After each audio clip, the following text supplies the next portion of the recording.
যদি আখেরাত থাকে, যদি মনে করেন মরবেন, যদি মনে করেন আল্লাহর সামনে যাবেন, যদি মনে করেন আল্লাহর কাছে হিসাব দিতে হবে, তাইলে দিল থেকে বলে হুজুর আমি কি পারমুনি, আমার তো আবার শয়তানে ধোকা দিয়ে লাইব, আমি আবার গুনাহ হয়ে যাব।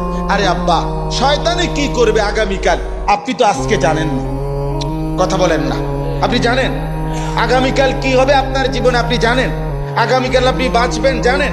তাহলে আজকে এই নিয়তে যে আল্লাহ আমি দিল থেকে শতভাগ বললাম আমি গুনাহ ছেড়ে দিছি, আমি আর করব না, আপনি আমারে তৌফিক দেন, আপনি আমারে হিম্মত দেন, আমি যেন আমার কথার ওজন রক্ষা করতে পারি, আমি যেন আমার প্রতিজ্ঞা রক্ষা করতে পারি। আল্লাহ যদি দয়া করে তৌফিক দেয়, আপনার অসুবিধা আছে নি? কথা বলেন না কেন? তো আপনি চাইতে সমস্যা কি?